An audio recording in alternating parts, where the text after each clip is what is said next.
बात चल रही है नेफ्रॉन की।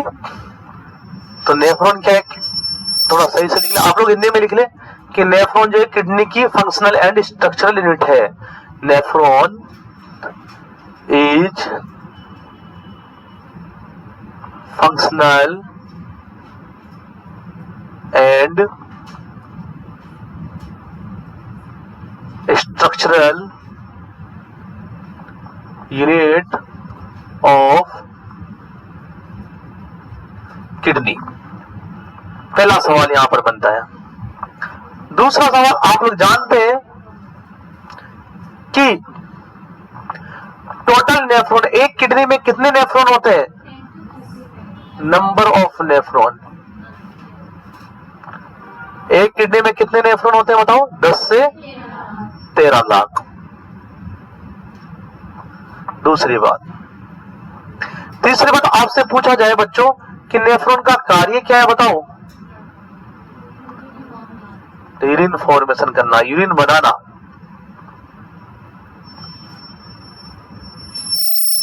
यूरिन फॉर्मेशन, यूरिन बनाना। आपसे पूछा जाए पार्ट्स ऑफ नेफ्रॉन,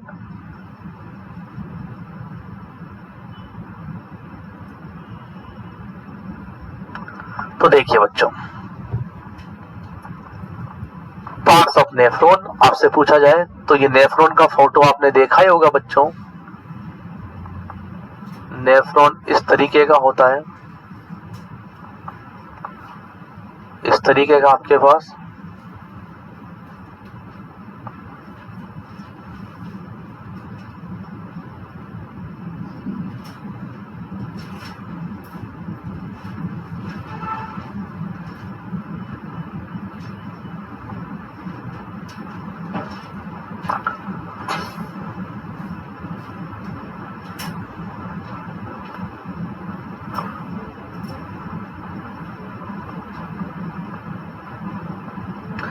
ये आप लोगों ने देखा कल।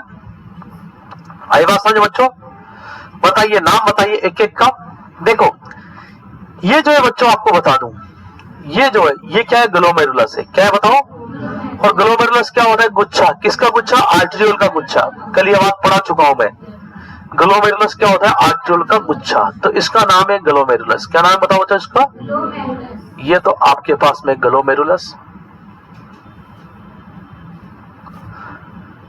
और आपको पता ही है कि ग्लोमेरुलस की 2 आर्टरियोल, एक तो अंदर जाने वाला आर्टरियोल, एक बाहर जाने वाला आर्टरियोल। अंदर वाले को क्या बोलते हैं बताओ? Afferent arteriole. Afferent arteriole. और इसको क्या बोलते हैं बताओ? एफरेंट आर्टरियोल। आई बात समझ? हाँ बनाइए आप लोग, इसको बनाना तो है ही। आपके पास ये वाला पार्ट, ये पार्ट कहलाता है बोमन कैप्सूल।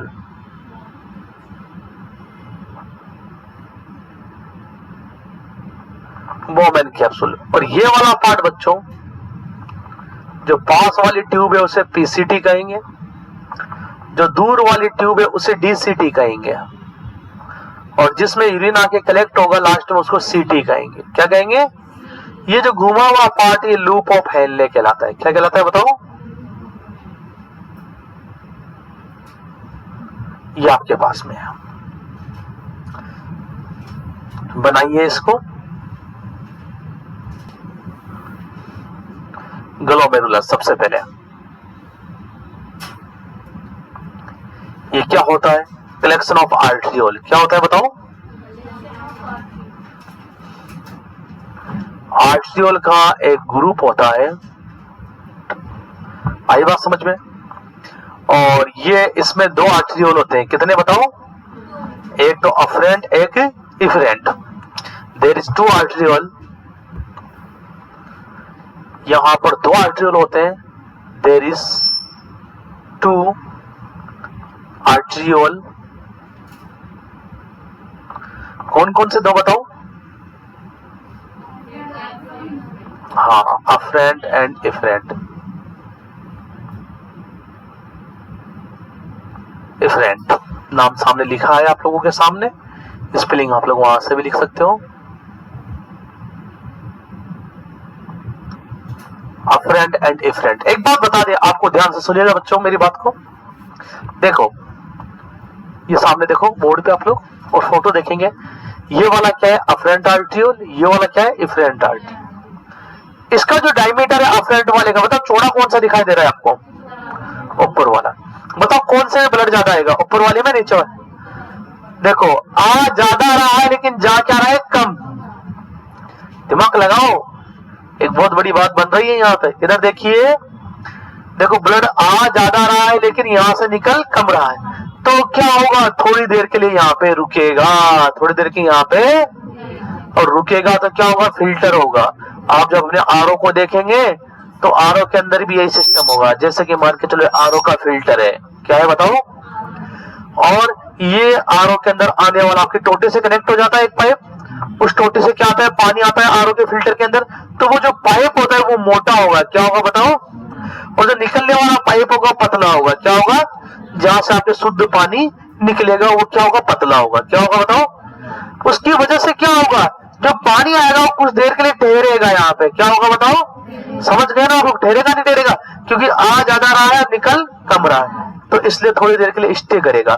जब थोड़ी देर के लिए स्टे करेगा तो क्या होगा? फिल्टर होगा। क्यों फिल्टर होगा? क्योंकि वहां पर क्या है? आपके फिल्ट्रेशन मेम्ब्रेन है। कौन सी? Ultra filtration membrane. कहां पर होती है अल्ट्रा फिल्ट्रेशन मेम्ब्रेन? आपके बोमन कैप्सूल और ग्लोमेरुलस के बीच में। तो ये ऊपर वाले ने ये जो छोटे बड़े का जो सिस्टम दिया है उसके पीछे एक कारण है। ऊपर वाले ने जो छोटा बड़ा बनाया इनको, उसके पीछे क्या कारण है? कि ब्लड को थोड़ी देर के लिए रोकना है। तो अफरेंट का जो डायमीटर होता है थोड़ा ज्यादा होता है, इसका डायमीटर थोड़ा क्या होता है बच्चों? ज्यादा। डायमीटर लार्ज, इसका लार्ज होगा डायमीटर, और इसका डायमीटर क्या होगा बच्चों बताओ? स्मॉल।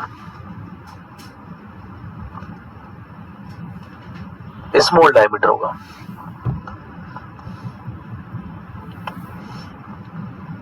समझ गए बात को? इसके बाद दूसरे नंबर पे आता है बोमन कैप्सूल, सेकंड आपके पास में।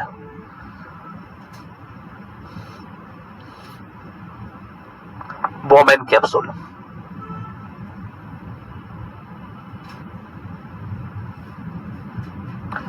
आपने देखा, बोमन कैप्सूल इस तरीके का होता है हमारे बच्चों। यही है बोमन कैप्सूल। आई बात समझ में? तो बोमन कैप्सूल में क्या होता है बच्चों? यहाँ पे जब आप बोमन कैप्सूल को देखेंगे तो बोमन कैप्सूल में आपको दो लेयर दिखाई देगी। कितनी लेयर बताओ? एक अंदर वाली, एक बाहर वाली, दो लेयर है यहाँ पे। तो जो बाहर वाली लेयर है उसको बोलते हैं हम लोग पेराइटल लेयर, अंदर वाले को क्या बोलते हैं? Visceral layer. आई बात समझ में? लिखा रहा हूं मैं, दो लेयर होती है, बाहर वाली को क्या बोलते हैं बताओ? पेराइटल, और अंदर वाली को क्या बोलते हैं? सभी जानते हैं, जब बाहर वाली पेराइटल होती है तो अंदर वाली का नाम क्या होता है बताओ? विसरल। शाबाश, विसरल। और इसका काम क्या है बताओ? बोमन कैप्सूल का काम फिल्ट्रेशन। क्या काम है बताओ? अगर आपसे फंक्शन पूछ लिया जाए तो इसका काम क्या है बताओ? फिल्ट्रेशन। और बोमन कैप्सूल एक दिन में कितना फिल्टर करती है पर मिनट के हिसाब से भी मैंने बता रखा है। जो फिल्ट्रेशन रेट होगी, जो फिल्ट्रेशन रेट होगी बच्चों, वो कितनी होती है सभी जानते हैं? 125 ml पर मिनट। ये कहां से फिल्टर होके आता है बताओ? ग्लोमेरुलस से। किस में आता है ग्लोमेरुलस से फिल्टर होके बताओ? बोमन कैप्सूल में। कितना? 125 ml पर मिनट। अगर 24 आवर्स की बात करें तो बताओ 180 लीटर पर डे। आई बात समझ में? तो आपको बता दें बच्चों, इधर देखो, एक मिनट में ग्लोमेरुलस से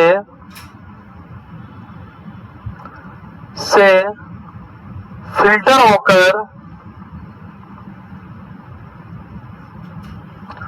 Boman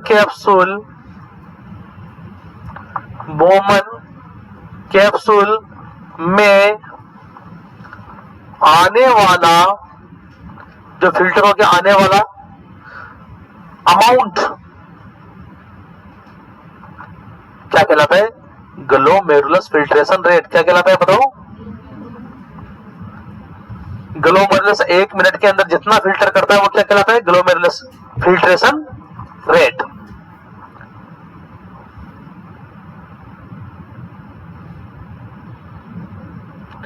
glomerulus filtration rate, glomerulus filtration rate कर लेंगे एग्जाम के अंदर कि ग्लोमेरुलस फिल्ट्रेशन रेट किसे कहते हैं? 1 मिनट में ग्लोमेरुलस से फिल्टर होने वाले पदार्थ का अमाउंट, जितना ब्लड फिल्टर हो रहा है ग्लोमेरुलस से 1 मिनट के अंदर, वो क्या कहलाएगा बताओ? Glomerulus filtration rate, glomerulus filtration, जिसको आप शॉर्ट में क्या लिखते हो? जीएफआर भी लिखते हो। क्या लिखते हो बताओ? क्या लिखते हो बताओ? जीएफआर की फुल फॉर्म क्या है बताओ? Glomerulus filtration rate. आप लोगों से पूछा जाए कि sir normal glomerulus filtration rate कितनी होती है, नॉर्मल जीएफआर कितना होता है, तो आपको पता ही है 1 मिनट के अंदर कितना फिल्टर होता है बताओ? 125 ml। कितना बताओ? तो आपसे पूछा जाए कि जीएफआर कितना होता है तो कितना बताएंगे आप लोग? 125 ml। कितना बताए बच्चों? आपसे पूछा जाए कि जीएफआर कितना होता है नॉर्मल तो कितना बताएंगे बताओ? 125 ml। एक सवाल ये हो गया। सवाल आप लोग गोला करते जाएं कि कौन कौन से सवाल आपके हैं। ये हो गया एक सवाल आपके पास में।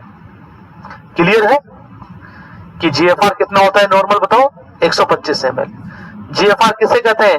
1 मिनट में ग्लोमेरुलस से फिल्टर होने वाले पदार्थ का अमाउंट। और फिल्टर होके कहां पे आएगा बताओ? बोमन कैप्सूल में। कहां पर बताओ? क्लियर है बच्चों? नॉर्मल जीएफआर कितना होगा बताओ? कितना होगा बताओ? हाँ, आपसे पूछ लिया जाए कि नॉर्मल जीएफआर कितना होता है तो क्या बताएंगे बताओ? पूछ लिया जाए प्रेगनेंसी में जीएफआर कितना होता है, ये क्वेश्चन भी आता है। प्रेगनेंसी के अंदर जीएफआर बढ़ जाता है बच्चों, और कितना हो जाता है ध्यान रखना, प्रेगनेंसी के अंदर जीएफआर 125 ml से बढ़कर 180 ml पर मिनट हो जाता है। कितना बताओ? ये 180 अलग चीज है, ये तो दिन भर का है। ये 180 तो एक नॉर्मल व्यक्ति के दिन भर का फिल्टर है।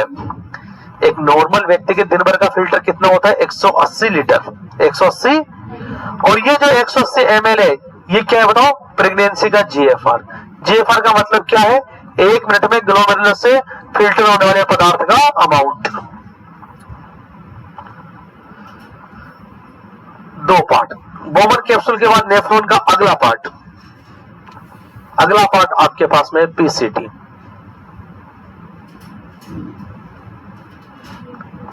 पीसीटी, पीसीटी आपको पता ही है। अगला पार्ट कौन सा है? फोटो देखिए अपना, पीसीटी है ना, देखा आपने फोटो के अंदर पीसीटी। सबसे पहले इसकी फुल फॉर्म पता होना चाहिए बच्चों। तो इसकी फुल फॉर्म है प्रोक्सिमल कन्वोल्यूटेड ट्यूब्यूल। प्रोक्सिमल का मतलब पास वाली, प्रोक्सिमल का मतलब क्या होता है? पास वाली। किसके पास में बताओ? बोमन कैप्सूल के पास में, इसीलिए इसको प्रोक्सिमल रखा गया है नाम। Proximal convoluted tubule,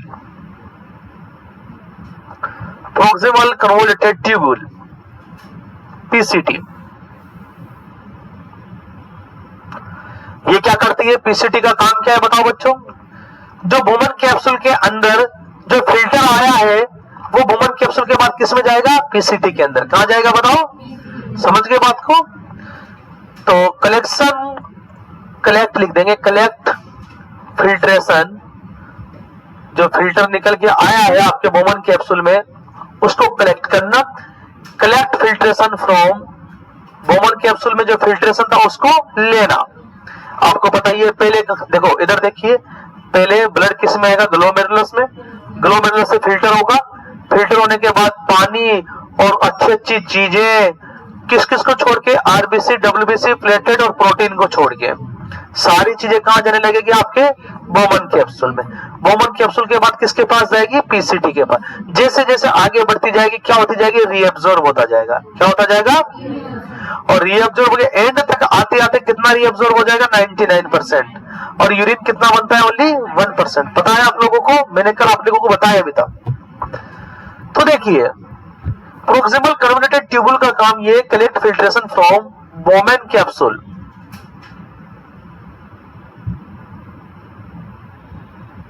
Bowman capsule से फिल्ट्रेशन को कलेक्ट करना, जो फिल्टर होकर बोमेन कैप्सूल के अंदर आया है उसको कलेक्ट करना, पीसीटी का काम। उसके बाद चौथा पार्ट कौन सा है नेफ्रॉन का बताओ? नहीं, लूप ऑफ हेनले। कौन सा है बताओ? लूप ऑफ हेनले आएगा, लूप ऑफ हेनले। आई बात समझ में? यहां पर क्या होता है देखो, लूप ऑफ हेनले में, जिसको आप शॉर्ट में एलओएच भी लिखते हो, ये रीएब्जॉर्प्शन के लिए रेस्पॉन्सिबल है। किसके लिए? यहां पर रीएब्जॉर्प्शन होता है। क्या होता है बताओ बच्चों?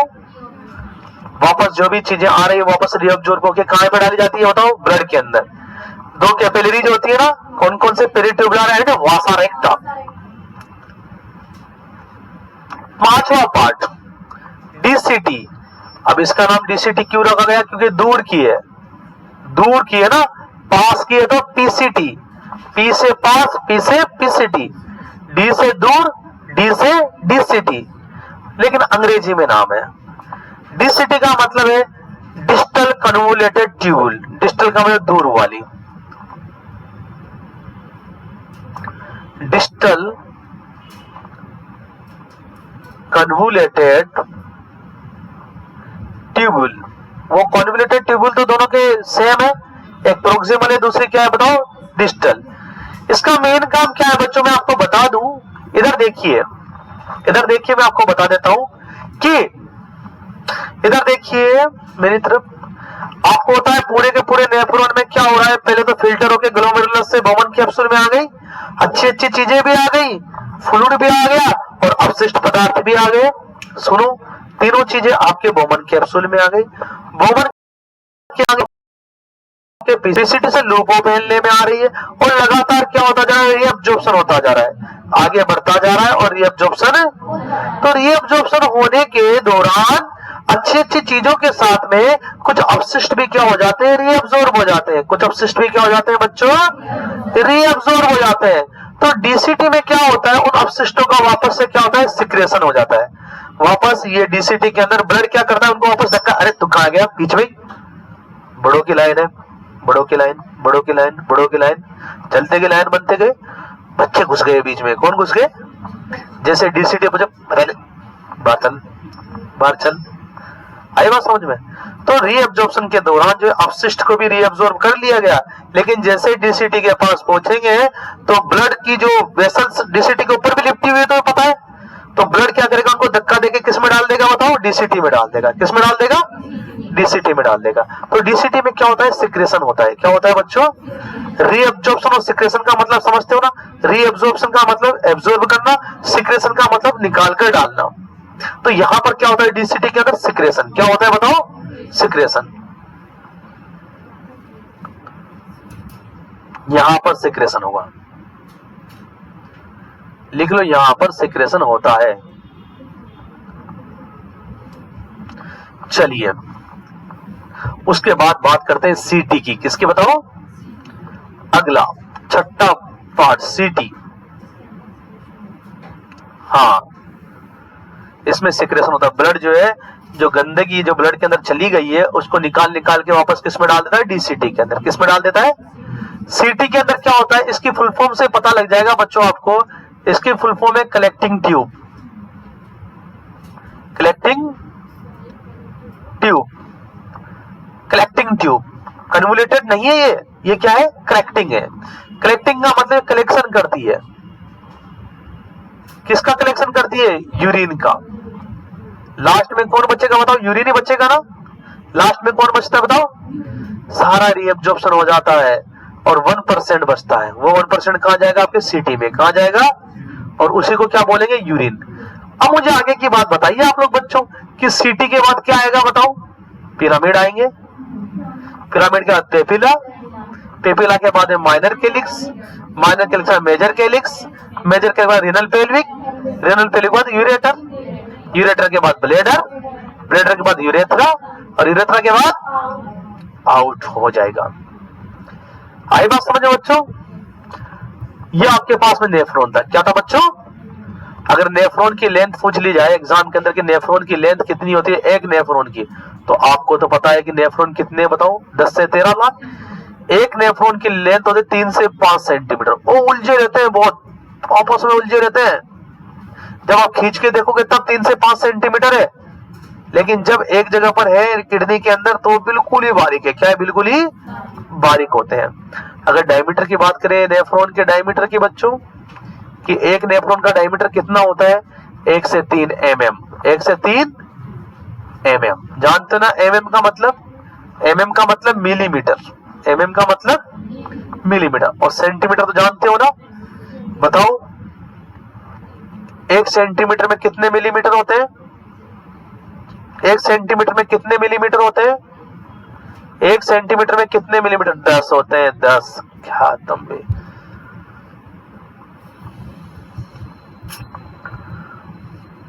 चलिए, ये आपके किडनी कंप्लीट होता है। क्या कंप्लीट होता है बताओ? अब किडनी के बाद किसका नंबर आएगा बताओ? ये देखो एक बार फिर से देखिए, इधर देखिए, हम क्या पढ़ रहे हैं बताओ? नहीं, हम कौन सा सिस्टम पर? Urinary system. तो यूरिनरी सिस्टम यही तो है ना बच्चों? अरे ये फोटो देखा आपने? ये क्या है बताओ? ये दोनों चीजें क्या है? ये दोनों पाइप, यूरेटर। ये क्या है बताओ? देखो गोल ब्लेडर। अरे इसके लगा रहे एक,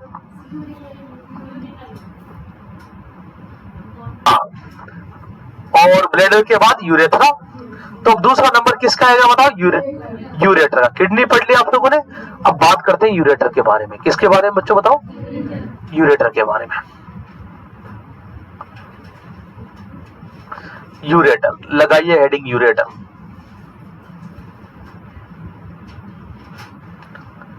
एक पाइप है यूरेटर। क्या है बताओ? पाइप है। इट इज ए पाइप या डक्ट। किस किस के बीच में? किडनी और यूरिनरी ब्लैडर के बीच में। किसके बीच में बताओ?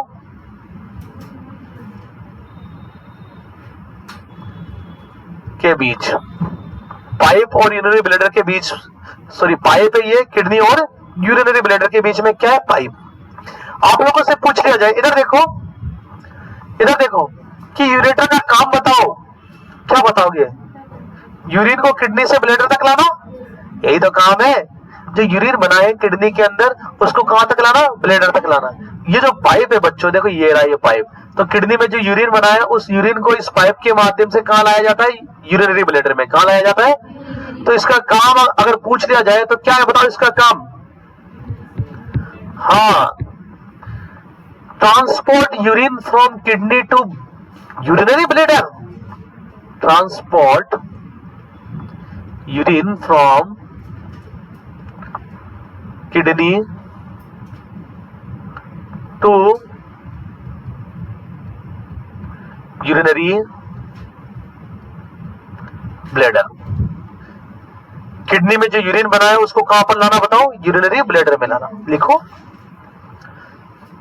अब आप लोगों से पूछ लिया जाए बच्चों कि इसकी लंबाई पहले एक बार बताओ, यूरेटर कितने होते हैं? सबको पता है ना? कोई ऐसा है महापुरुष? फंक्शन भी पता है, लिखने की जरूरत ही ना पड़े। बहुत सिंपल सा फंक्शन है कि किडनी के अंदर जो यूरिन बना है उसको कहां तक ले जाना बताओ? हाँ, अगर आपसे लेंथ पूछ ली जाए कि सर लेंथ बताओ यूरेटर की, ये क्वेश्चन आया हुआ है बहुत बार एग्जाम के अंदर। यूरेटर की लेंथ 20 से 3 सेंटीमीटर, 20 से 30 सेंटीमीटर, 20 से 30 सेंटीमीटर। अगर आपसे डायमीटर पूछ लिया जाए कि डायमीटर कितना है बताओ, तो 1 सेंटीमीटर। डायमीटर का मतलब क्या होता है बताइए? चौड़ाई। डायमीटर का मतलब क्या होता है? चौड़ाई। क्लियर है बच्चों? अरे क्लियर है नहीं है बताओ? हाँ,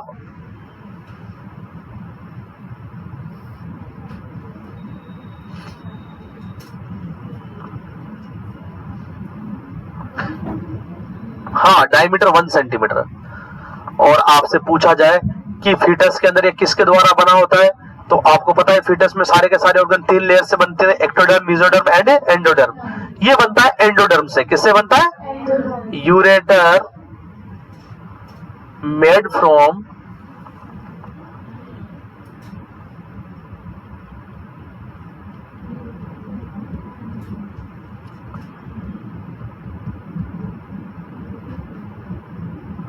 एंडोडर्म।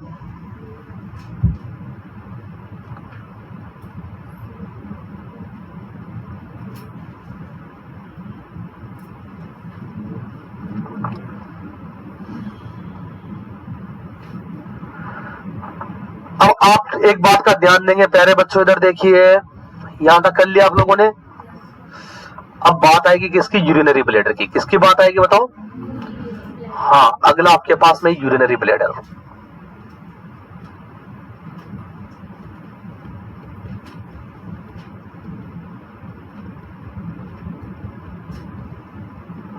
यूरिनरी ब्लैडर आपके पास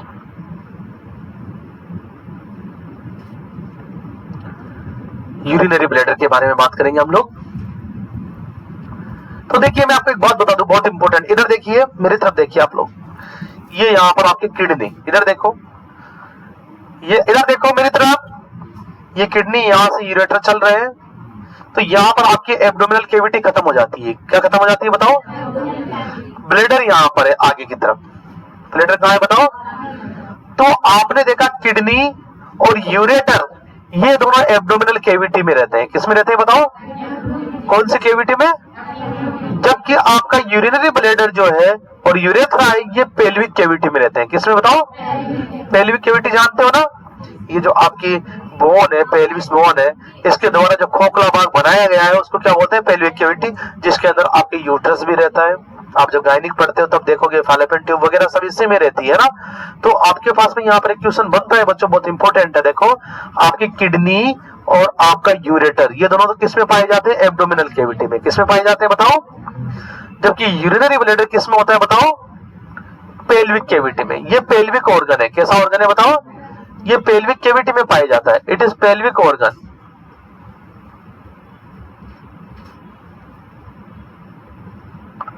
ये किसमें पाया जाता है? पेल्विक कैविटी में। किसमें पाया जाता है?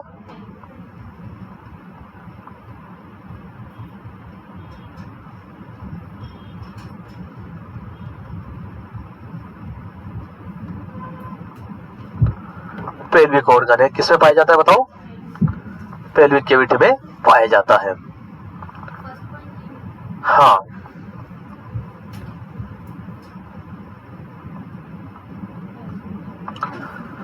क्लियर? इसका काम क्या है बताओ? यूरिन को कलेक्ट करना। इसका काम क्या है बताओ? Collection of urine.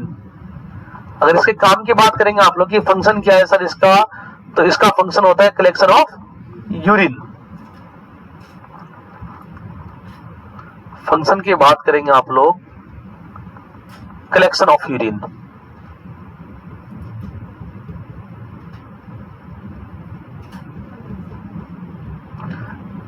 इसका फंक्शन क्या होगा? Collection of urine. यूरिन को कलेक्ट करना। अब आप लोगों से पूछा जाएगा कि सर ये कितना यूरिन कलेक्ट कर सकता है, इसका वॉल्यूम कितना होता है?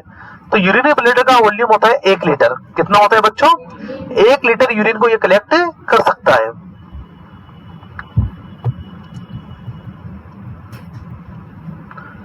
वॉल्यूम, अगर आपसे वॉल्यूम पूछा जाए कि इसका वॉल्यूम कितना होता है, कितना यूरिन इसके अंदर कलेक्ट हो सकता है, तो 1 लीटर। कितना बताओ? एक बात और बता दूं मैं बच्चों आप लोगों को, बहुत इंपॉर्टेंट बात, हमेशा आपके यूरिनरी ब्लैडर के अंदर 50 ml यूरिन रहता है। कितना बताओ? कभी भी पूरा खाली, क्योंकि अगर पूरा खाली हो जाएगा तो क्या हो जाएगा? पिचक जाएगा। क्या हो जाएगा? क्या हो जाएगा? पिचक जाएगा। तो हमेशा आपके ब्लैडर के अंदर 50 ml यूरिन रहता है। कितना बताओ? हाँ, हमेशा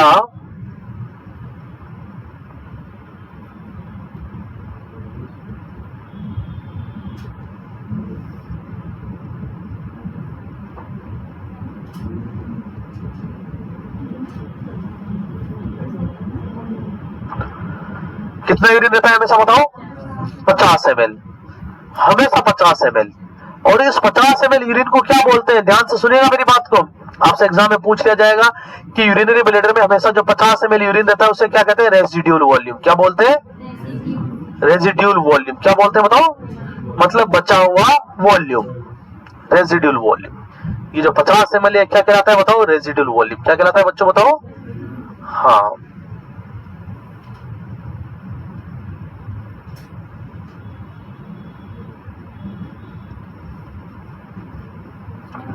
रेजिड्यूल वॉल्यूम। बताओ ब्लैडर का नंबर कितने होते हैं, कितने होते हैं? एक होता है ब्लैडर। कितने ब्लैडर होते हैं? एक। हाँ,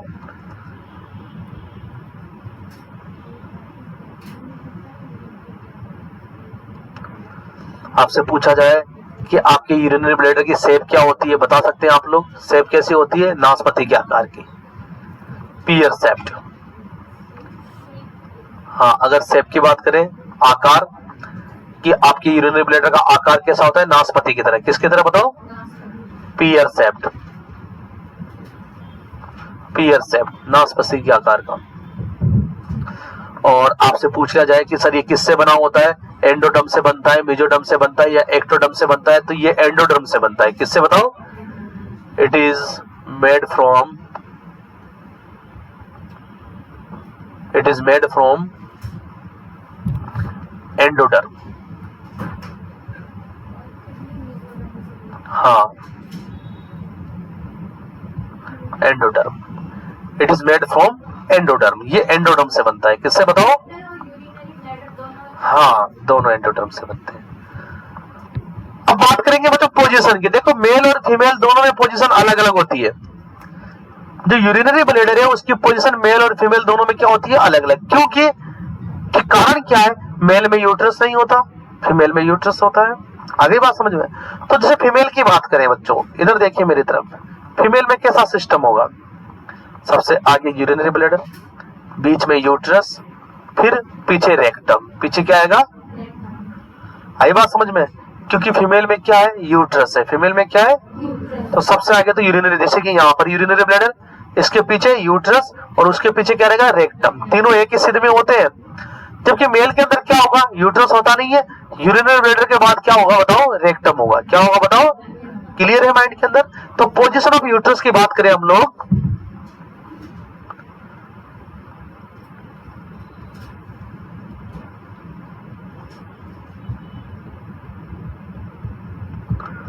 पोजीशन ऑफ यूट्रस, यूट्रस की पोजीशन कैसी होती है? तो मेल और फीमेल के अंदर कैसी होगी? देखो, मेल के अंदर तो क्या होगा? यूट्रस नहीं होता। सॉरी, मेरा भी दिमाग कहीं और, यूरिनरी ब्लैडर, सॉरी,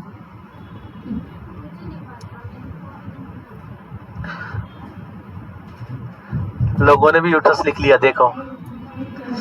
हाँ, पोजीशन ऑफ यूरिनरी ब्लैडर। तो यूरिनरी ब्लैडर की पोजीशन देखो मेल और फीमेल के अंदर। इधर देखिए मेरी तरफ, फीमेल में क्या होता है? यूट्रस होता है, मेल में यूट्रस नहीं होता। तो सबसे आगे आगे क्या होगा? ब्लैडर होगा। अगर मेल की बात करें, उसके जस्ट पीछे क्या होगा? रेक्टम। जबकि फीमेल के अंदर ब्लैडर के बाद यूट्रस आएगा, फिर रेक्टम आएगा। क्लियर है?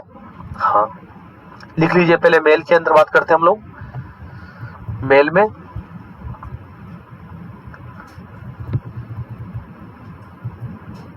मेल की बात करते हैं। मेल के अंदर कैसा होगा? मेल में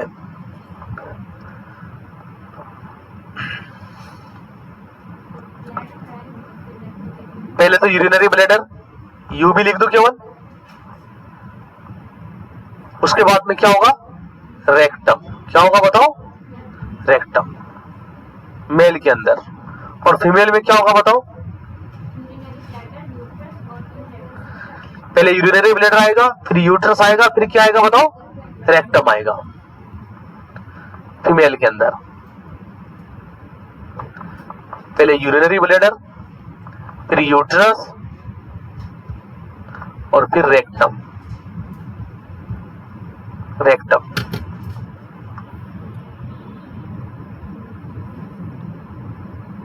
बताओ। तो मेल और फीमेल दोनों के अंदर पोजीशन अलग अलग होती है। दोनों में क्या होती है बच्चों? पोजीशन अलग अलग। कैसी पोजीशन होती है बताओ? हाँ, क्लियर, शाबाश।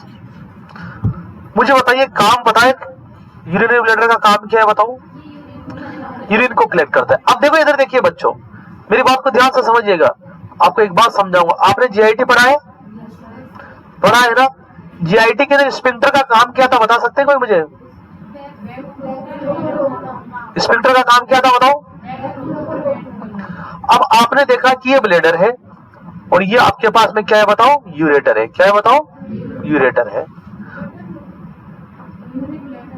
अरे ये ब्लेडर है तो ये क्या यूरेटर ही होंगे ना जी, ये दोनों क्या यूरेटर है। अब देखिए इधर देखिए, मेरी बात को सुनिए, इधर देखिए इसमें क्या भरा हुआ है बताओ, यूरिन। इधर देखो, अब बताओ यूरिन बाहर कब निकलेगा, जब पिचकेगा तभी तो बाहर निकलेगा। सुनो इधर देखो, जब आपका यूरिनरी ब्लैडर कॉन्स्ट्रिक्शन होगा तभी तो यूरिन कहां आएगा, यूरेथ्रा में आएगा ना। क्लियर है माइंड के अंदर, यूरेथ्रा में कब आएगा, जब आपका यूरिनरी ब्लैडर क्या दबेगा तभी आएगा ना। तो कॉन्स्ट्रिक्शन होगा, इसमें ये मसल्स का बना होता है। मसल्स के साथ साथ इसमें कौन से टिश्यू पाए जाते हैं, यूरिनरी ब्लैडर में कौन से टिश्यू होते हैं, शाबाश, कौन से टिश्यू होते हैं, ट्रांसिशनल टिश्यू होते हैं। तो उनमें क्या होता है, कॉन्ट्रैक्शन होता है। कॉन्ट्रैक्शन होने की वजह से जो यूरिन है वो ब्लैडर से किस में आता है, यूरेथ्रा में। लेकिन आप लोग एक दिमाग और लगा सकते हैं, दिमाग लगाओ, देखो रटेंगे नहीं। जब आपका यूरिनरी ब्लैडर का कॉन्ट्रैक्शन होगा तो नीचे जाने के साथ साथ ऊपर भी जाएगा यूरिन, जाएगा नहीं जाएगा, तो वापस किस में जा सकता है बताओ, यूरेटर में जा सकता है। वापस किस में जा सकता है, तो यूरेटर में क्या होना जरूरी है, यहाँ पे स्पिंक्टर होना जरूरी है। क्या होना जरूरी है, अरे होना जरूरी नहीं है बताओ।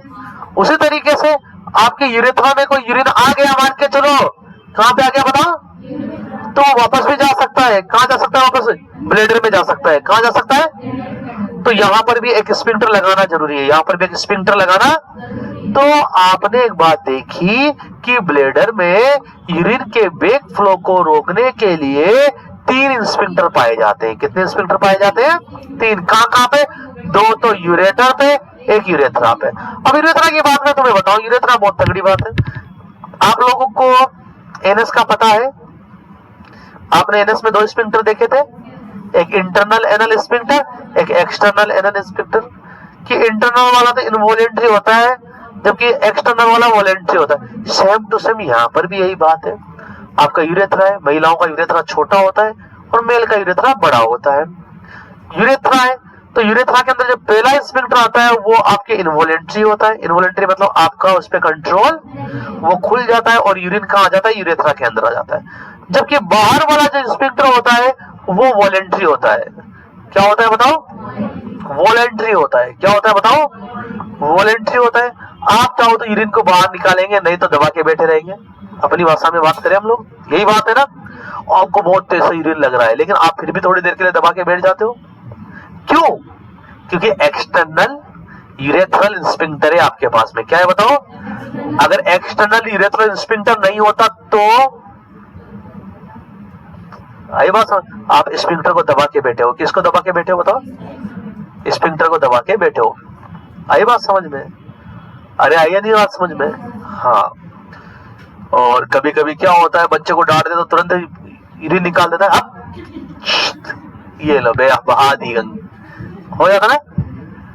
क्यों, हप करते क्या हुआ, एकदम से जैसे आपने हप किया, हप उसका वो डर गया, डरने की वजह से जो है उसका नर्व सिस्टम क्या हो गया, एक्टिवेट। अभी देखना बताऊंगा मैं और चीजें। और नर्व सिस्टम एक्टिवेट होने की वजह से इधर देखो उसका यूरिनरी ब्लैडर क्या हुआ, कॉन्ट्रिक्शन हुआ। और यूरिनरी ब्लैडर कॉन्ट्रिक्शन होने की वजह से आपका जो इंटरनल यूरेथ्रल स्पिंक्टर वो भी खो गया, एक्सटर्नल भी खुल गया। आपको एक बात बता दो बच्चों में, बच्चे जब तक 3 से 5 साल के नहीं होते, कितने साल के, तब तक उनका एक्सटर्नल यूरेथ्रल स्पिंक्टर इनवॉलेंट्री रहता है। क्या रहता है बताओ, इसलिए जहां खड़े हैं वहीं पे उनकी मर्जी पड़े, जहां उनको पता ही नहीं रहता कब क्या कैसे करना है। आए बस, उनका कंट्रोल नहीं रहता। बुढ़ापे में भी कंट्रोल बिगड़ जाता है ना। क्यों बिगड़ जाता है, क्योंकि मसल्स क्या लूज हो जाती है, चेहरे पे झुर्रियां पड़ जाती है। तो जब यहाँ झुर्रियां, तो स्पिंक्टर में भी क्या है, झुर्रियां ही है। सीधी सीधी बात यही है, स्पिंक्टर भी क्या हो जाता है, ढीले, कंट्रोल नहीं रहते, न तो स्टूल पे कंट्रोल रहता है, नहीं यूरिन पे कंट्रोल, अपने आप निकलना स्टार्ट हो जाते हैं। क्योंकि आप लोगों को पता है कि स्पिंक्टर किससे बने होते हैं, मसल्स के बने होते हैं। पता है ना आप लोगों को चीज। तो देखो हम लोग बात करें यूरिनरी ब्लैडर की, किसकी बात करें बच्चों। सबसे पहली बात तो ये है, यूरिनरी ब्लैडर जो है पेल्विक ऑर्गन है। कैसा ऑर्गन है प्यारे बच्चों, पेल्विक ऑर्गन के साथ में आपको पता होना चाहिए इसका वॉल्यूम 1 लीटर है। इसके अंदर 1 लीटर आ सकता है यूरिन, कितना आ सकता है बताओ, लेकिन 50 ml हमेशा रहेगा। अगर रेंज में पूछ लिया जाए तो 30 से 80 ml हमेशा इसके अंदर रहेगा। रेंज में अगर पूछ लिया जाए तो अगर एक्यूरेट पूछ लिया जाए 50 ml, और रेंज में पूछ लिया जाए तो 30 से 80 ml हमेशा इसके अंदर क्या रहता है, यूरिन रहता है। क्या रहता है बताओ, हमेशा क्यों रहेगा? अगर खाली हो जाएगा तो क्या हो जाएगा, पिचक जाएगा ना, पिचक जाएगा नहीं पिचाएगा। इसमें कितने स्फिंक्टर पाए जाते हैं बताओ, 3। अरे कितने स्फिंक्टर पाए जाते हैं बताओ बच्चों, तो बताओ जो स्फिंक्टर मुझे दिमाग लगा के बताएंगे कि यूरिनरी ब्लैडर पे जो स्फिंक्टर पाए जाते हैं वो वॉलेंट्री होते हैं या इनवॉलेंट्री होते हैं? यूरिनरी ब्लैडर पे 3 स्फिंक्टर पाए जाते हैं, 2 तो यूरेटर पे, 1 यूरेथ्रा पे। बताओ वॉलेंट्री है इनवॉलेंट्री है? तीनों के तीनों इनवॉलेंट्री है ना, तीनों के तीनों क्या होते हैं? अरे यूरेथ्रा पे 2 स्फिंक्टर होते हैं, कितने? एक तो कौन से मुंह पे, ब्लैडर वाले मुंह पर, एक आगे। जो आगे वाला जो होता है वो वॉलेंट्री है, पीछे वाला जो ब्लैडर के मुंह पर वो क्या है, इनवॉलेंट्री है। क्या है बताओ? जो तीनों के तीनों स्फिंक्टर जो आपके यूरिनरी ब्लैडर पे पाए जाएंगे, तीनों के तीनों क्या है बच्चों बताओ, इनवॉलेंट्री। ये वॉलेंट्री और इनवॉलेंट्री का मतलब क्या है? वॉलेंट्री का मतलब जिन पे हमारा कंट्रोल है, इनवॉलेंट्री का जिन पे हमारा कंट्रोल।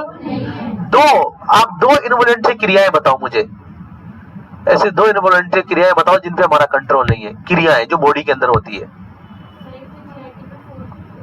फूड का डाइजेशन होना अपना कंट्रोल थोड़ी है, होगा जो होगा, खा लिया अब तो नहीं पचाऊंगा, अब तो 1 साल बाद ही पचने दूंगा इसको, ऐसा थोड़ी है। और दूसरा हार्ट का धड़कना, दिल धड़क रहा है तो हम थोड़ी ना रोक रहे ना, लेकिन वो गाना कि दिल का धड़कना तुम्ही ने सिखाया, फिर वो कैसे होगा? वो तो वॉलेंट्री हो गया ना मामला, वो तो वॉलेंट्री हो गया ना फिर मामला, तो वो तो वॉलेंट्री नहीं है, वो अलग है। धड़कन बढ़ सकती है, स्टार्ट नहीं हो सकते ना, किसी भी कारणवश धड़कन बढ़ सकती है। एग्जाम में जा रही हो हो जाता है, एग्जाम के अंदर भी थोड़े दिन के बाद नहीं होगा ना। 2-4 यूरिनरी ब्लैडर में 3 स्फिंक्टर होते हैं, यूरिनरी ब्लैडर में 3 स्फिंक्टर हो गए यूरिनरी ब्लैडर के अंदर। तो देखिए बात चल रही थी यूरिनरी ब्लैडर की, कितने स्फिंक्टर देखे आपने? 3, जिसमें से 2 का नाम तो क्या है बताओ, यूरेट्रोवेसिकल स्फिंक्टर, एक का नाम क्या है बताओ, यूरेथ्रोवेसिकल स्फिंक्टर।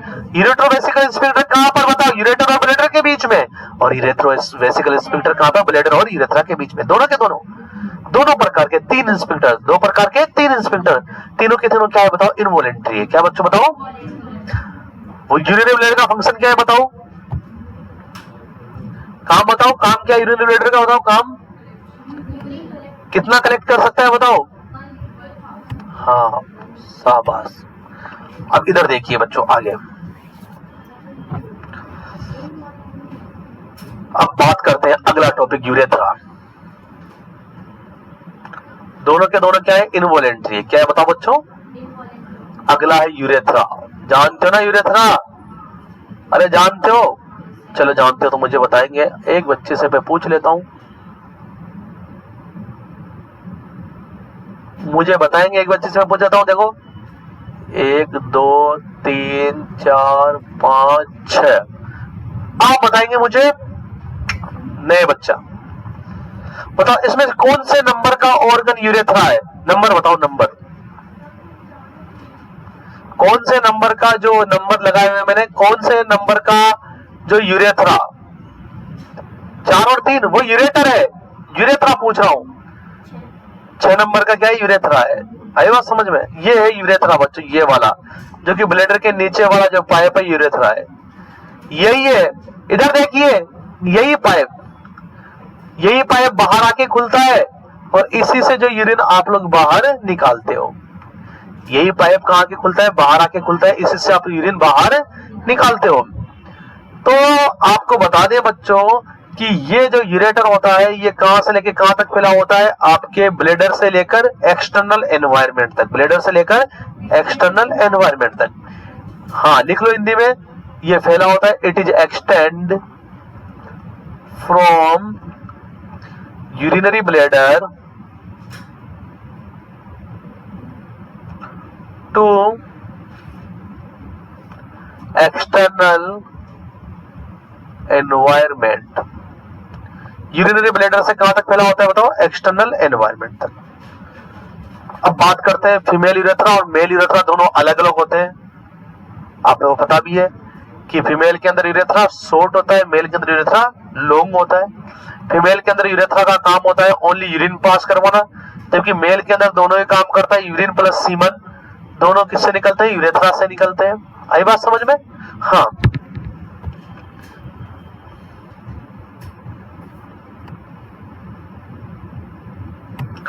सबसे पहले बात करता हूं फीमेल यूरेथ्रा की।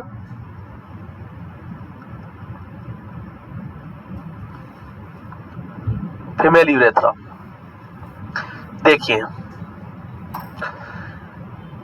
इसका ओनली कौन सा फंक्शन होता है बताओ? Only urinary function. Female urethra केवल यूरिन निकालने का काम करता है। किसका काम करता है बताओ? ओनली यूरिनरी फंक्शन, केवल आपके यूरिन निकालने का काम करता है।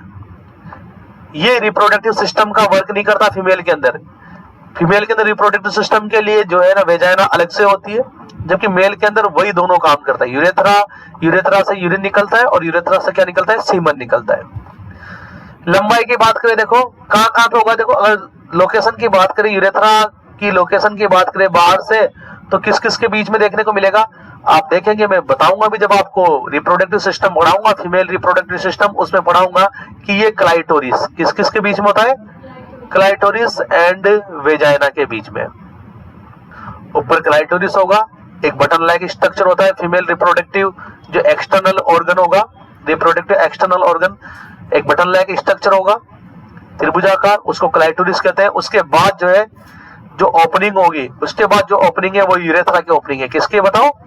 और उसके नीचे की जो ओपनिंग होती है वो वेजाइना की ओपनिंग है। किसके बताओ? इस तरीके से आप जब फीमेल का रिप्रोडक्टिव सिस्टम देखेंगे तो आपको दो ओपनिंग देखने को मिलेगी बाहर के साइड में। कितनी ओपनिंग देखने को मिलेगी? दो। एक तो यूरेथ्रा की, दूसरी किसकी? वेजाइना की।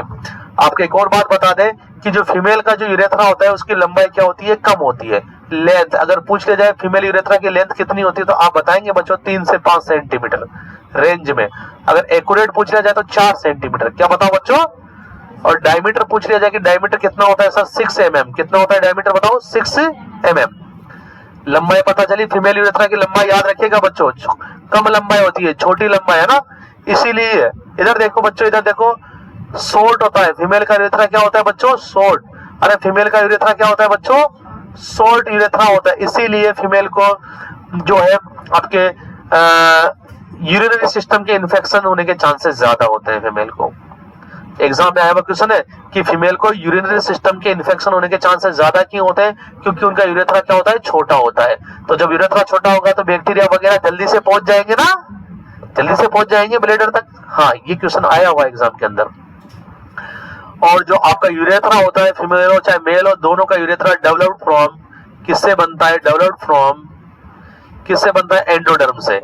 तो आपने देखा ज्यादातर ऑर्गन किससे बन रहे हैं बच्चों? एंडोडर्म से। किडनी को छोड़ के। किडनी किससे बनता था बताओ? मेसोडर्म से। ये फीमेल यूरेथ्रा की बात करी हमने। किसकी बात करी बच्चों बताओ? फीमेल यूरेथ्रा की। अगर बात करें मेल यूरेथ्रा, आप जानते हैं मेल यूरेथ्रा डायरेक्ट बाहर नहीं निकलता। जैसे फीमेल यूरेथ्रा की तो ओपनिंग कहां होती है? डायरेक्ट बाहर होती है। जबकि फीमेल यूरेथ्रा जो मेल यूरेथ्रा जो होता है पेनिस के अंदर जाता है। पहले किस में जाता है? पेनिस के अंदर, फिर उसका बाहर जो ओपनिंग होती है, बाहर फिर ओपनिंग होती है। जो मेल का यूरेथ्रा होता है काफी लंबा होता है, आपको बता दूं। और इसके दो काम होते हैं। मेल यूरेथ्रा के कितने काम होते हैं? 2। ये दोनों की तरह काम करता है। मेल यूरेथ्रा 2 सिस्टम में काउंट होगा। कितने सिस्टम में? 2 में। ये रिप्रोडक्टिव सिस्टम का भी पार्ट है। किसका पार्ट है बताओ बच्चों? रिप्रोडक्टिव सिस्टम का भी पार्ट है और यूरिनरी सिस्टम का भी पार्ट है। किसका पार्ट है बताओ? दोनों में रखते हैं इसको। रिप्रोडक्टिव में कब रखेंगे बताओ? रिप्रोडक्टिव में सीमन निकालने का काम करता है। क्या निकालने का? वीर्य जिसे हिंदी में बोलते हैं ना, सीमन निकालने का काम करता है। जबकि यूरिनरी सिस्टम में क्या निकालने का काम करता है बताओ? यूरिन। आई बात समझ? दोनों यहीं से निकलते हैं मेल यूरेथ्रा के अंदर। जो मेल यूरेथ्रा की अगर लंबाई की बात करेंगे बच्चों, आप लोग लंबाई की ध्यान दीजिएगा, वेरी वेरी इंपॉर्टेंट क्वेश्चन है ये भी। 20 से 25 सेंटीमीटर। कितना बताओ बच्चों? 20 से 25 सेंटीमीटर। जबकि फीमेल यूरेथ्रा कितना था बताओ? 3 से 5 से। बहुत छोटा होता है ना फीमेल यूरेथ्रा। मेल यूरेथ्रा बड़ा होता है, क्योंकि जो मेल का यूरेथ्रा है किससे चल के बाहर खुलता है? पेनिस से चलकर। किससे चलकर? पहले तो आपकी यूरिनरी ब्लड से निकलेगा, फिर बाहर आएगा, फिर पेनिस में एंटर करेगा। किस में एंटर करेगा? पेनिस में। फिर बाहर खुलेगा। पूरे पेनिस के अंदर क्या फैला होता है? यूरेथ्रा फैला होता है। और ये भी एंडोडर्म से बनता है। आपको बता दें यूरेथ्रा में कितने स्फिंक्टर पाए जाते हैं? 2 स्फिंक्टर। कितने बताओ? अरे यूरेथ्रा में कितने स्फिंक्टर होते हैं बताओ? 2। अब आप देखेंगे इधर देखो, ये आपके पास में यूरेथ्रा है बच्चों, एक स्फिंक्टर तो यहाँ पर होता है, एक स्फिंक्टर कहाँ होता है? यहाँ पर। जो ऊपर वाला है वो कौन सा है बताओ? इंटरनल। कौन सा है बताओ? इंटरनल। और इसका नाम क्या था बताओ? इसका नाम यूरेथ्रोवेसिकल स्फिंक्टर भी था। कौन सा था ये? हाँ, यूरेथ्रोवेसिकल स्फिंक्टर। इसका काम क्या था बताओ बच्चों? यूरेथ्रा की यूरिन को कहां जाने से रोकता है? ब्लैडर में जाने से। कहां जाने से? और बताओ ये वॉलेंटरी था या इनवॉलेंटरी था? बताओ ये इनवॉलेंटरी था। कैसा था बताओ? इनवॉलेंटरी। कैसा था बताओ? ये इनवॉलेंटरी। ये वाला, ये जो बाहर के साइड में होता है आपको दिखेगा नहीं ओपनिंग के पहले। किसके पहले बताओ? बाहर खुलने से पहले, बाहर एक्सटर्नल एनवायरनमेंट में खुलने से पहले एक स्फिंक्टर होता है इसके अंदर। और इस स्फिंक्टर का काम क्या होता है? मेरी बात को सुनो, ये वॉलेंटरी होता है। क्या होता है? सही जगह पर हम इसकी वजह से यूरिन पास आउट कर पाते हैं। अगर ये नहीं होता तो हम लोग कहीं पर भी, है ना, ये नहीं होता तो कहीं पर भी यूरिन पास कर पाते, हम लोग यूरिन को कंट्रोल नहीं कर पाते। तो जो एक्सटर्नल यूरेथ्रल स्फिंक्टर जिसका नाम है एक्सटर्नल यूरेथ्रल स्फिंक्टर जिसका नाम है, ये क्या होता है बच्चों? वॉलेंटरी होता है। क्या होता है बच्चों? वॉलेंटरी का मतलब क्या है बताओ बच्चों? जिसपे हमारा कंट्रोल है, जिसपे हमारा कंट्रोल है। तो ये आपके पास में क्या हुआ? यूरेथ्रा हुआ बच्चों। क्या हुआ बताओ? यूरेथ्रा।